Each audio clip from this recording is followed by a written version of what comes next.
Okay, Mick, we are recording and the waiting room is empty. Are we broadcasting to Facebook Live? Good, thank you, Scott.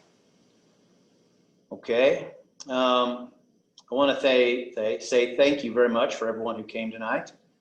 I've got a little bit of housekeeping to do before we start with public comment.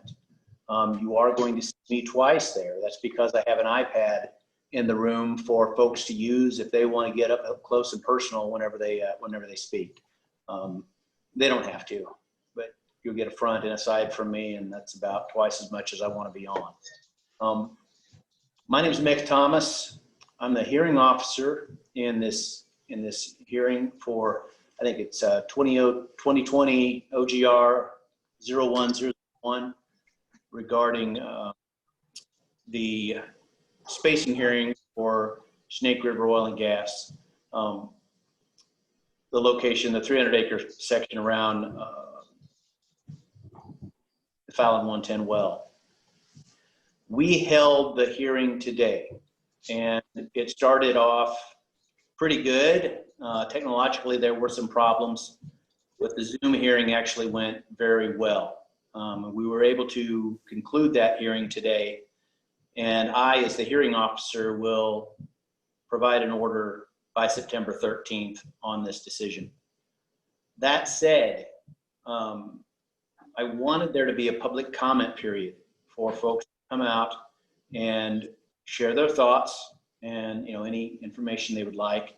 And so that's why we scheduled this tonight. The mayor was gracious enough to give us his location here at Fruitland City Hall. There's, counting the mayor, 6 folks in here plus me, so 7. And I think we've got about that many on the Zoom meeting. Before I get too far into this, I would like for everyone to mute their device unless it's your turn to speak. That'll prevent a lot of the background stuff, dogs barking, you name it. So we have a good courteous group. I actually met many of you. I think highly of all of you. We've had good interactions in the past. I don't think there's any problems here. That said, I do have a little bit more, let's see, regarding public comment specifically. Idaho Code, public witnesses, and this is within, I think it says that persons not parties and not called by a party who testify at hearings are called public witnesses. Public witnesses do not have parties' rights to examine other witnesses or otherwise participate in the proceedings as parties. Public witnesses' written or oral statements and exhibits are subject to examination and objection by parties. Subject to Rule 558 and 560, public witnesses have a right to introduce evidence at hearing by their written or oral statements and exhibits introduced at hearings, except that public witnesses offering expert opinions at hearings or detailed analysis or detailed exhibit must comply with Rule 530 with regard to service of testimony and exhibits to the same extent as expert witnesses or parties. So what this means is y'all can come up and say what you want to say. I would like for it to, and I need it to be focused on the size of the unit and whether or not that 300-acre unit is appropriate for the pool. After this, we will have, if it proceeds, then we'll have a just and reasonable terms hearing where we talk terms. The point of this hearing is to find out who's in the unit so that we know who the parties are that I just talked about, okay? After that, finally, we would have an integration hearing where in all of these, everybody is allowed to provide public comment. I'm not going to ask any of you to not say what's on your mind tonight, but I do want to let you know that what I accept as part of this is narrowly confined to focus on is spacing order appropriately sized for the, y'all can say what you want to say. Written comment, I have extended the written comment period to 5 p.m. tomorrow evening, August 14th. So if you all go home and you watch the hearing today, that's on the Facebook page, it's on the IDL page, it's on the OGCC page, you can stream it on YouTube. You can watch the whole thing and really get for how the hearing went today. Use that to provide public comment. Or you don't have to just write public comment if you would like to, and send that to us tomorrow. Send it to our workflow coordinator, Courtney Romine, that's K Romine, R-O-M-I-N-E, at idl.idaho.gov, and we'll get it processed. So that said, I would like to invite first the folks in the room if they want to provide comment, and then go to folks online. That's my hierarchy. And also, I've been to many meetings with all of y'all where it was a town hall where it was much more interactive and I was able to answer questions and whatnot. Tonight, I'm a hearer. So I'm not going to answer questions or provide input, right? I'm really just here to listen to y'all talk. That's a little bit of a different, I'm still a guy, I just have a different hat on right now. So since the folks don't have name badges on tonight, I don't know who to call first, but one of y'all can stand up if you'd like and come up here, or you can come get the iPad and bring it to you, and start talking. Hey Mick, this is Chris Gozzo. If I can interrupt, we're getting some pretty heavy feedback. There's a user connected named Sharon, and it's making the audio cut out a bit. If we can have everybody mute their devices unless they're speaking. Thank you. Can you mute Sharon? Good. Hey Joey, would you mind muting? I don't know how, but I'll try. Chris can do it too. Chris, see if you can mute. All right, you're good. We got people, that's for certain. Okay. Yeah, pretty much. Yeah, just pull it right out of the wall. Okay, folks. So that said, we're all muted. Who wants to talk? Go ahead. Come on up, and you can come right up and take this if you'd like, and just sit down and hold. Okay. Stay here. You don't have. You can talk if you want. Go ahead. First of all, my name is Linda Dernacourt, and I live at 1303 Cottonwood Drive in Fruitland. We have never signed over our mineral rights to any of the companies, which concerns me because now it sounds like I may be pulled in whether I want to be pulled in or not. I've lived in states that have allowed this kind of thing before, and I've seen what is done firsthand to houses, loss of property values, contamination of water supplies, and health problems, to just name a few. They tell us this is safe and that it won't cause any problems with anything that's around it, but eventually these wells are going to leak.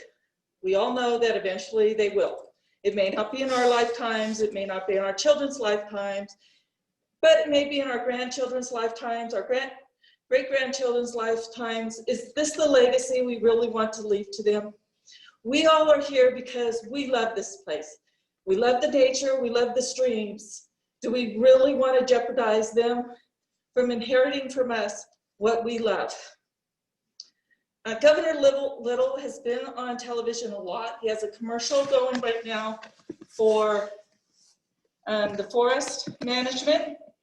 And he says we need forest management to clear the forests so that if there's a forest fire, we don't contaminate the lakes and the rivers and the air. I completely agree with him.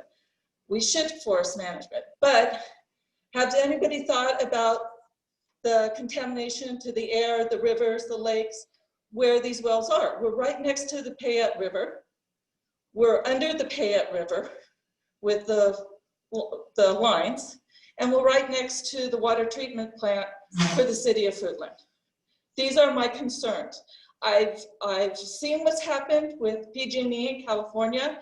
I've seen what can happen when there's a gas leak which destroyed a whole subdivision in San Francisco. We just saw what happened in Baltimore with their gas leak and killing one person and other people injured. What would happen with a gas leak here where you're right beside subdivisions, schools, homes?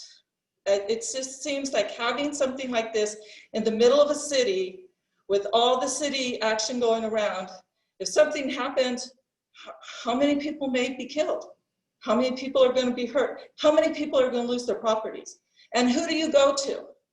You tell me we can sue, but they're an LLC with places all over the country. Where do you start?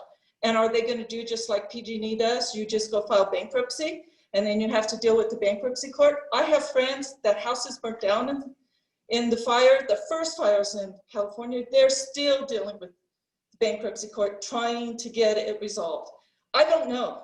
I don't like it. I didn't move here to be in the middle of an oil and gas field. Thank you. Thank you. All right, next.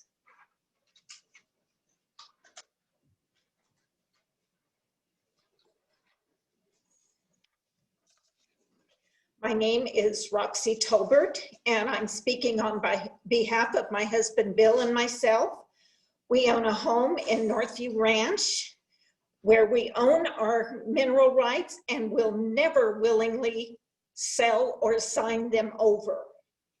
Changing the name of this company to Snake River does not change who these people are or how they do business. They've changed the size of the spacing order 3 times now. We find it impossible to believe that the size of the area they expect to draw from has changed from 625 to 160 to 300 acres. This looks like an attempt to get what they want by manipulating the area to align with the mineral rights they've acquired. Is there some invisible wall underground that's going to stop them from going further than they're stating? Has the IDL done independent research to determine what the area actually is? Our property rights and values, our water, our health and safety, all are at risk. If this is such a safe plan, I'm asking you politicians who are making these decisions, why is this not being done in your neighborhood? Something will go wrong. There will be leaks.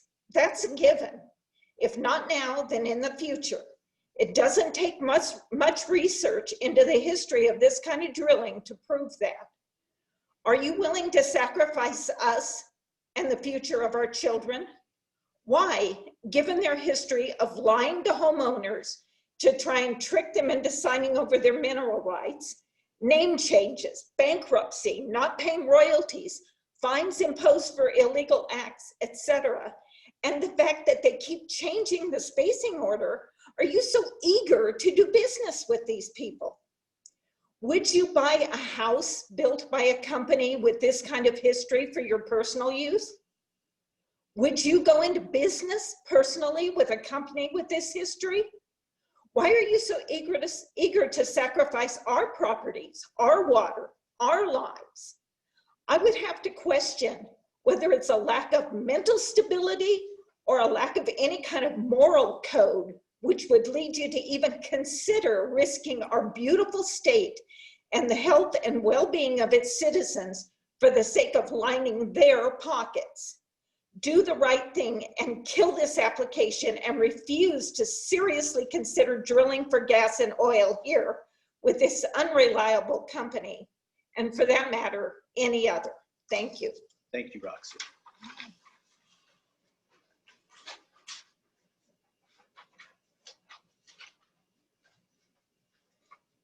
I'm Susan Havlina, and I live at 1307 Terra Court. Susan, would you mind spelling your last name? H-A-V, as in Victor, L-I-N-A. Thank you.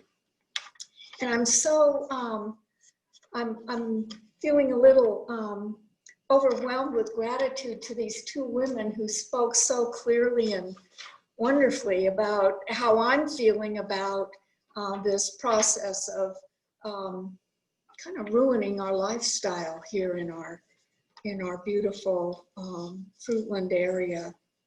So I'm just going to read my letter that I wrote and not apologize anymore. I'm writing in opposition to the Snake River oil and gas application to expand their power over the citizens of Payette County's right of property ownership. It's hard for me to understand how the extraction of oil and gas is more important than the health of our citizens. How can we even consider the possibility of adding harmful effects to our infrastructure, air quality, and especially our water table, let alone beginning the process of industrializing our agricultural lifestyle? Please make every effort you can to stop this runaway corporate indulgence, which is so counterproductive to our long-range quality of life, and especially to keeping our water table safe. Thank you. Thank you. Anybody else here in the room who'd like to provide comment? Oh, I think we're good. Okay, we're good. Well, folks, in that case, let me do a little bit of technological wizardry here. Well, maybe not. We'll just leave it the way it is so people can kind of see. They'll listen.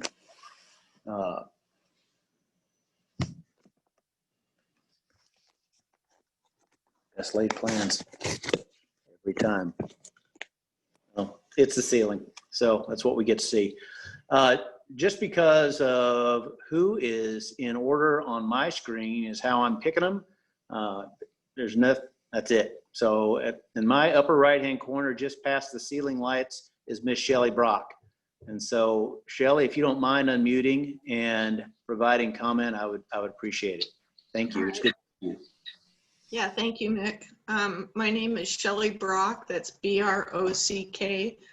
My address is 8770 West Chaparral Road in Eagle, and I'm the president of Citizens Allied for Integrity and Accountability, or CAIA. But I'm here speaking tonight on behalf of all CAIA members and really all citizens of Idaho, because they all could be impacted in one way or another eventually. So first I want to say thank you, Mick, for extending the written comment period to tomorrow night. That's good. That offers opportunity for some people who either didn't get to watch the live hearing today because of the technical glitches, or maybe saw something that they want to respond to. And also thanks to your IT guy for hanging in there to cover what's been an incredibly frustrating technical aspects of trying to hold these hearings online. So I'm here tonight to say that the proposed 300-acre spacing unit for this section is not appropriate. Maximizing profits for the operator is not the goal here in Idaho. The goal, at least according to statute, is to protect property rights and correlative rights of all mineral owners. And we've already seen what happens when property owners fight to get the money they should be paid. The company files bankruptcy, and another company, or a partner of the original company in this case, Snake River Oil and Gas, picks up the scraps for pennies on the dollar and dodges their responsibility and continues operating. So the terms efficiency and economy, which are also in statute, do not mean the biggest profits for Snake River Oil and Gas either. They mean the most cost-effective method of development for mineral owners. Snake River Oil and Gas just wants IDL to focus on the most cost-effective method of using the already drilled Fallon 110 well in the spacing unit that makes them the most profits. Frankly, AMI should never have drilled the Fallon 110 well. Counsel for Snake River Oil and Gas this morning during the hearing insinuated that the hearing officers should take into account the fact that several $1 million has already been spent to drill the Fallon well. But the fact is that AMI drilled that well to target a producing zone that lies almost directly under the city of Fruitland's water intake plant. City officials were quoted in a newspaper article that came out right before that was drilled as saying that they were furious that the county allowed that well to be drilled in what was the worst possible place for it. AMI, who was partners with Snake River Oil and Gas at the time that well was drilled, knew that impacted property owners were challenging the integration order before they ever started drilling, and they took those risks knowing full well it was a gamble. and so did Snake River. Mr. Thomas, you asked during the hearing this morning, I heard you ask if the company holds leases on all the land covering the entire wellbore. And the answer to that is a resounding no. The city of Fruitland refused to sign a lease with Alta Mesa, Idaho, and they were included in the integration or the forced pooling application that our winning federal lawsuit addressed. And I think it was really curious that Fruitland City Attorney Stephanie Bonney of MSBT Law was in the hearing this morning, but had no comments whatsoever and didn't even point that out when you asked the question. I found that really interesting.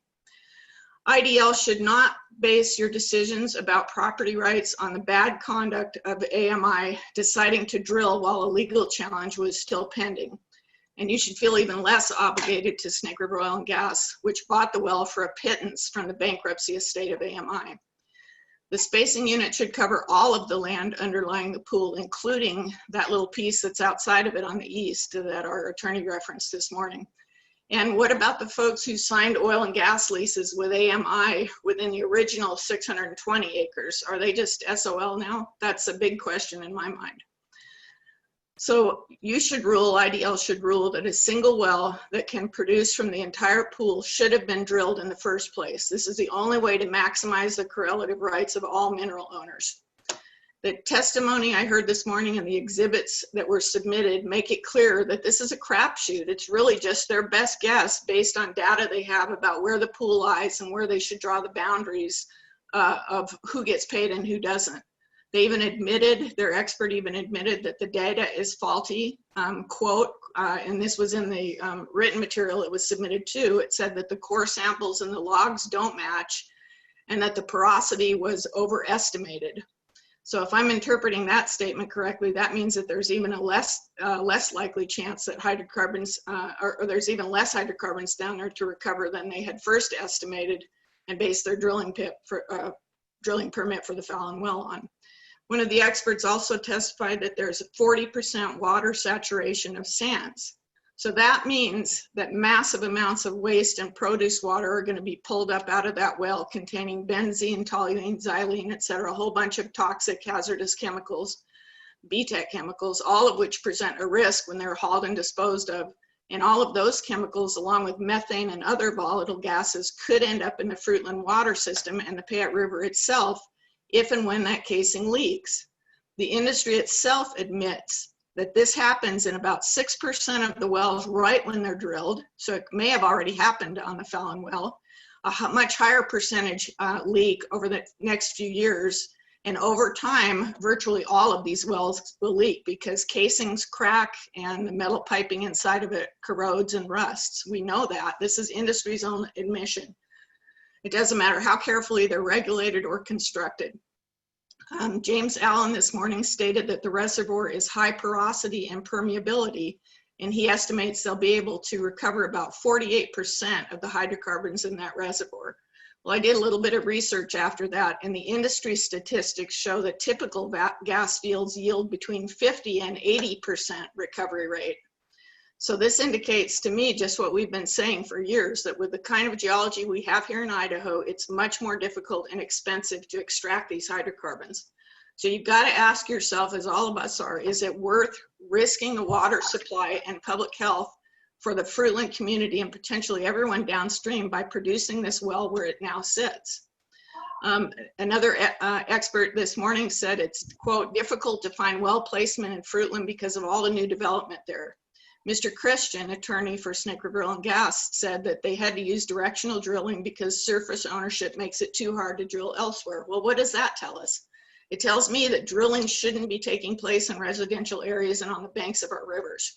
Mr. Christian also said something to the effect that when we're drilling a mile underground, we have to deal with conditions the best we can. And he made this quote that I just love. He said, "Perfect is the enemy of good."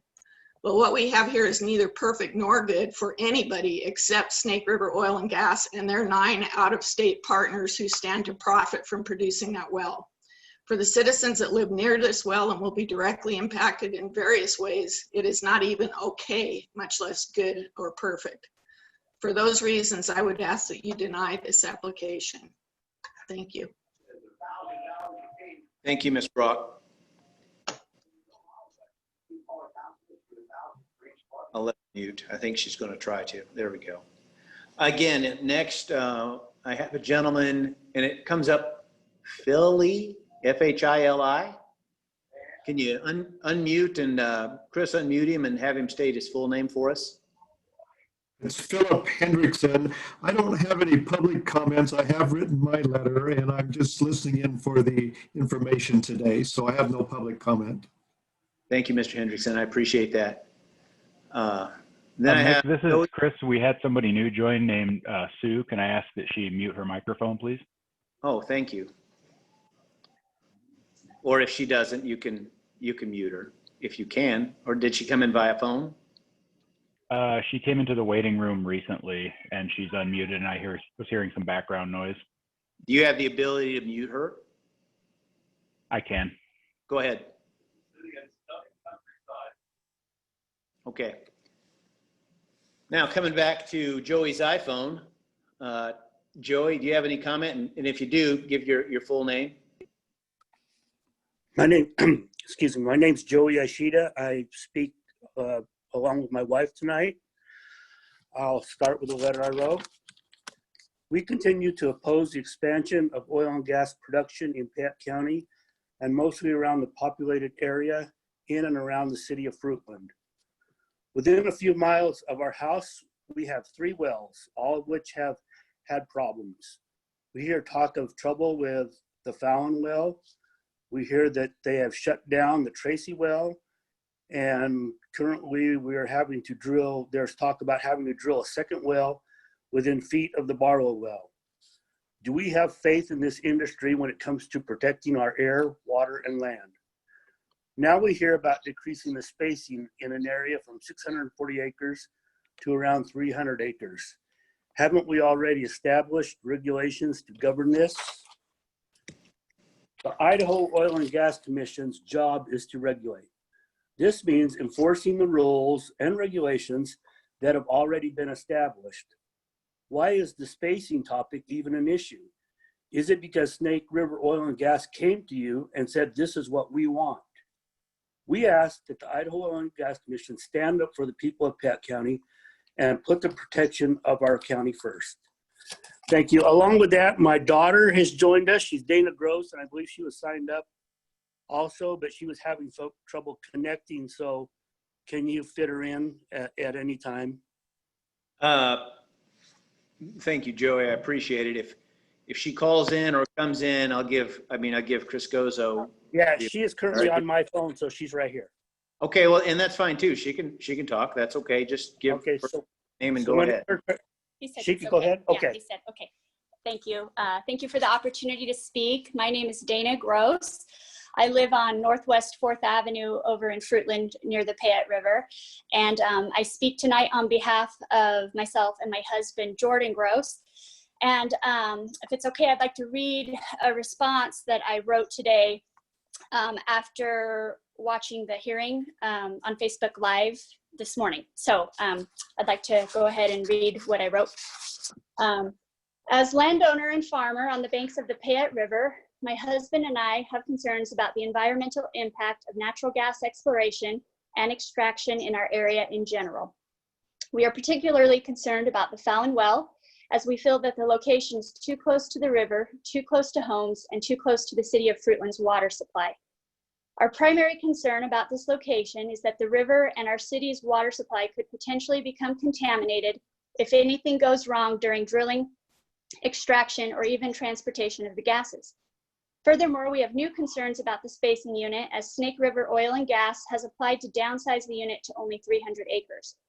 It is our understanding that only 1 well is to be allowed per unit, and if industry is now allowed to apply for a smaller unit, it seems logical to us that the result could end up being more wells cropping up along the river and in our community. After listening to testimony for hours online this morning during the Idaho Department of Land's hearing, I have new additional questions and concerns about this Fallon well and its spacing. James Allen, who is a witness for Snake River Oil and Gas, spoke about the most efficient and economical ways to extract hydrocarbons from the underlying pool based on the location of the well. But other testimony I heard makes me question whether the well is even positioned in the location that allows for the most efficient extraction of the pool as a whole. When asked about the proposed 300-acre unit, Mr. Thumb said, "The unit effectively covers the part of the pool that can be effectively drawn by the Fallon well." I also learned that in any extraction process, such as the one proposed here, hydrocarbons are left behind. An individual well cannot extract all hydrocarbons in any given pool. So my thinking is smaller unit size plus hydrocarbons left behind equals more well drilling in the area along the river and in proximity to Fruitland's drinking water supply. I learned a lot today about drilling, location, depth, perforations, drive mechanisms. I respect the knowledge and research that went into Dr. Allen and Mr. Thumb's testimony today. While I do believe that they understand the oil and gas industry and how to produce hydrocarbons from wells, what I don't trust is that extracting from the Fallon well in its current location with the proposed spacing is good for our community. If Snake River's application for 300-acre spacing for this unit is approved, we are opening the door for more drilling. That is not what we want. Idaho Department of Lands, please vote no to this 300-acre spacing application and uphold safety and efficiency. Thank you for your time and consideration. Thank you, Dana. Moving on in the list, we have first name Sharon. Can you come on and give us your first and last name? Chris, you may need to unmute.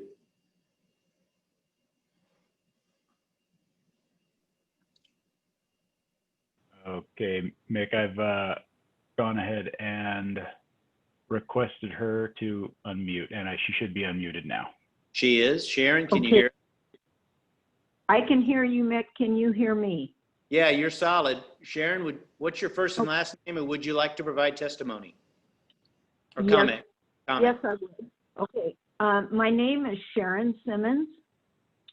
I live within the spacing unit that's in question right at this moment. I live at 8680 Shannon Road here in Fayette. And I want to go on record, and I have written letters that I'm in opposition to the Snake River oil and gas application for spacing order docket, and both in 001 and 002. You know, I did a little studying here, and I was on the Department of Land's website, and the mission statement for the Idaho Department of Lands is to professionally and prudently manage Idaho's endowment assets to maximize long-term financial returns in public schools and other trust beneficiaries, and to provide professional assistance to the citizens of Idaho to use, protect, and sustain their natural resources. And the latter part of this mission statement is, I am wondering if all of this is really in the mission statement's best interest for the state of Idaho, to the citizens, to the property owners, the mineral right owners. Let me see, you know, the Fallon well is way too close to the river and to the Fruitlands water source. This is it's a horrible error that was allowed to happen, that just because it was allowed to happen does not make it right. You know, I'm questioning why we as property owners have to defend ourselves so adamantly against outside forces coming into the state to want to make profits at the expense of our landowners and our citizens' health.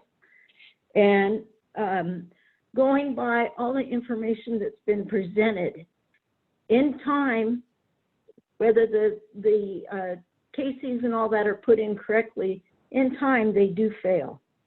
And that would cause contamination. And that would be the long range. What if something happened in between?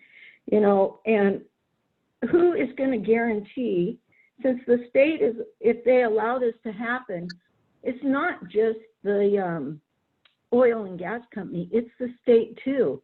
that we as landowners would have to go against, because you guys, we're presenting to you our points of concern.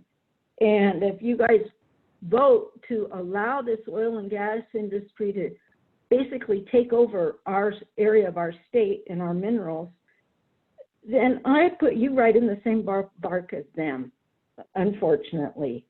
And I don't see how the almighty dollar is worth the risk to the state and the citizens and our health and our water. The most precious resource we have on earth is our water. And if that is contaminated, there is no reversal of that.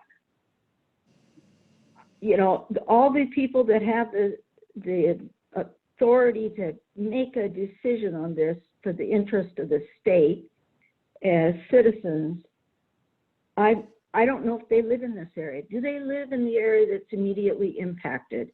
You know, if you live out of the area, you're thinking, it doesn't concern me. But for us that live right in this immediate area, it is a huge concern to us. And for myself, I can't speak for everyone else, but for myself, my home and land, which I own 8 acres right here in this immediate area, is my biggest investment.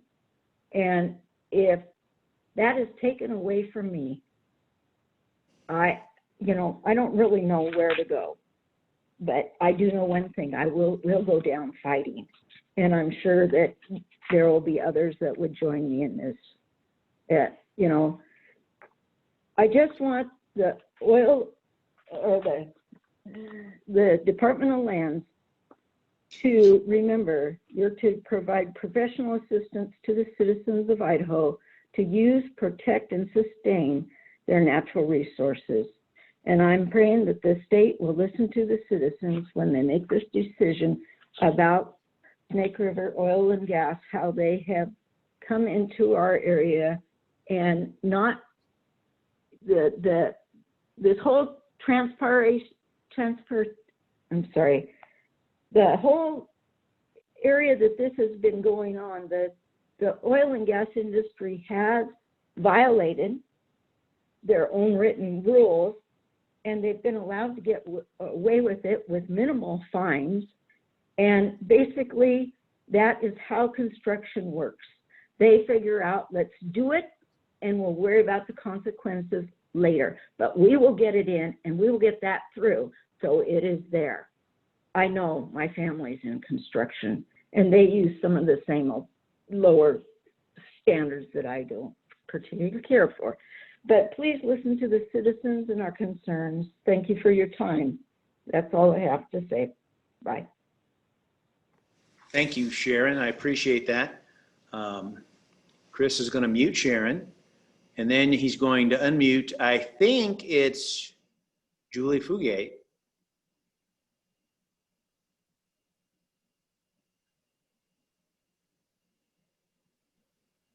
Stand by.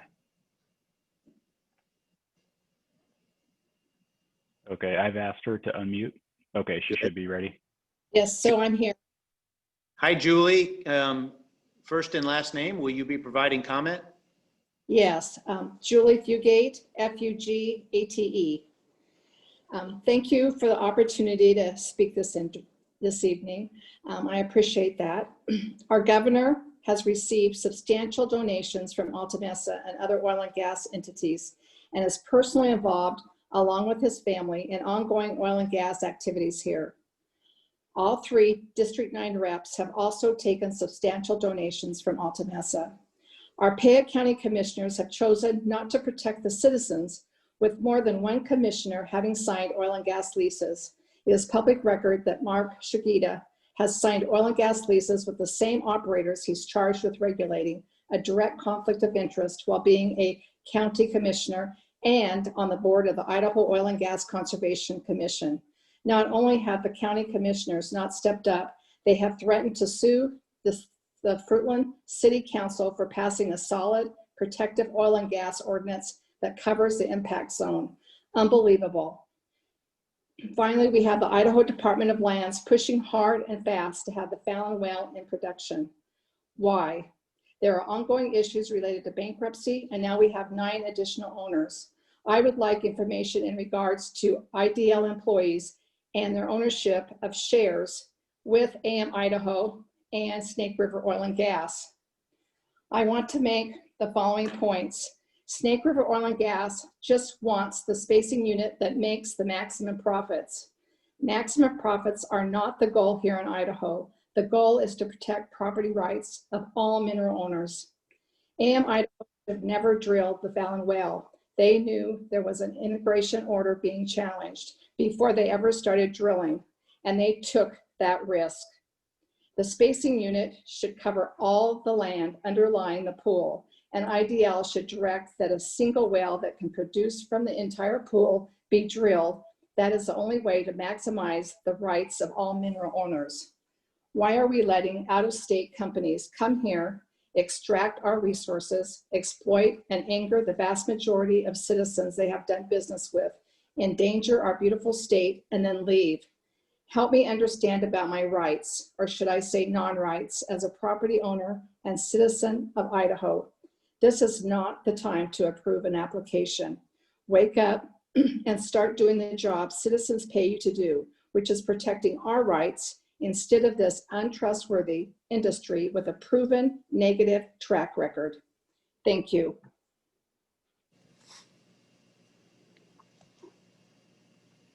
Thank you, Ms. Fuge. I appreciate that. Chris is going to mute you, or you can mute yourself, and then we'll have one more person. Next is, and actually last on my screen, is Sue Bixby. And if you can unmute, or Chris will unmute you.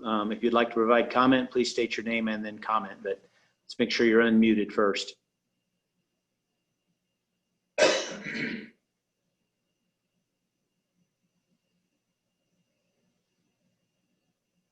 Chris, can you unmute her, please? I'm able to ask her to unmute, but I can't unmute her manually. Okay, we'll stand by just to give it a little while. Okay.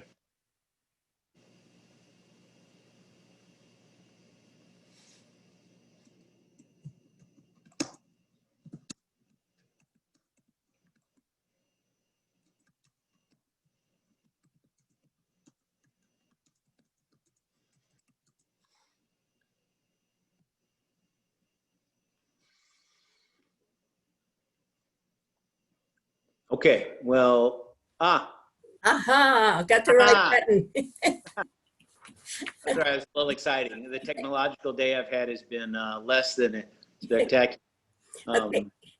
Okay, so Sue Bixby, state your name, and if you'd like to have any comment, please go ahead.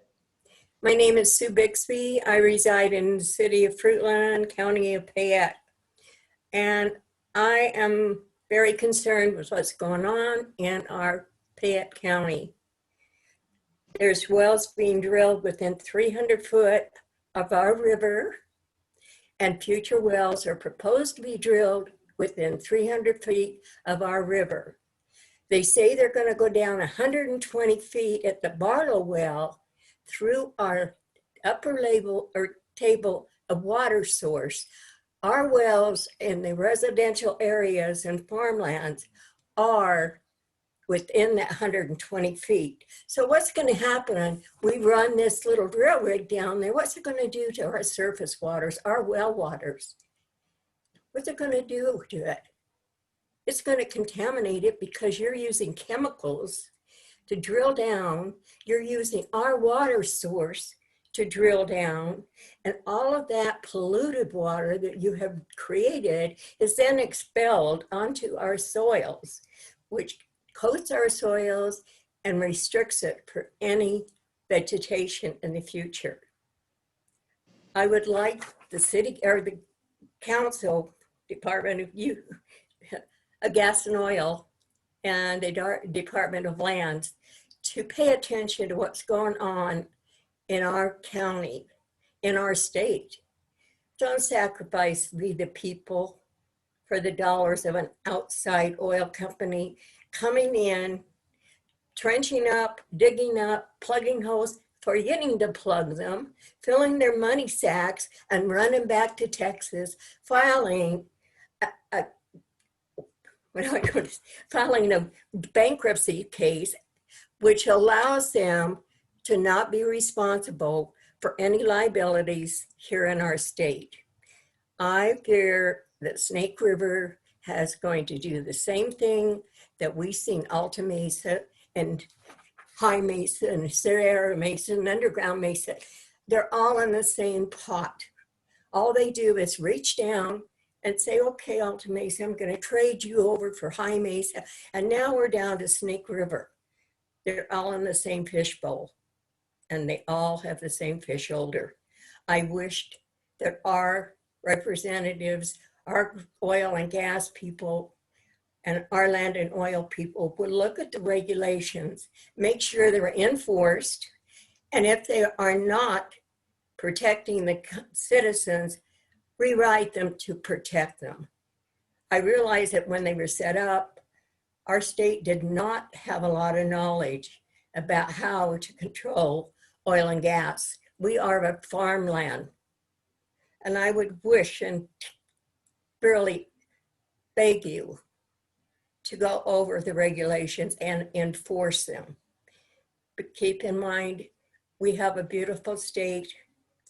We have beautiful clean air. Our water is not polluted. And we would like it to remain that way. Keep our environment and the citizens safe. Thank you very much. Thank you, Ms. Bixby. I appreciate it. That's everyone I have. I will say, is there anyone else who has dialed in? I don't think there is. I think they would show up, but I'm just going to give one shout out. Is there anyone else who has dialed in who hasn't provided comment yet? Okay. Thank you very much. Again, this public comment period was something I appreciate everyone being flexible for. Early on in this hearing, I decided I wanted to have it out here in Fruitland. Thank you, Mayor, for making this time available. And again, as Ms. Brock alluded to, you have until 5 o'clock tomorrow to submit any kind of written comment. I encourage you to do that.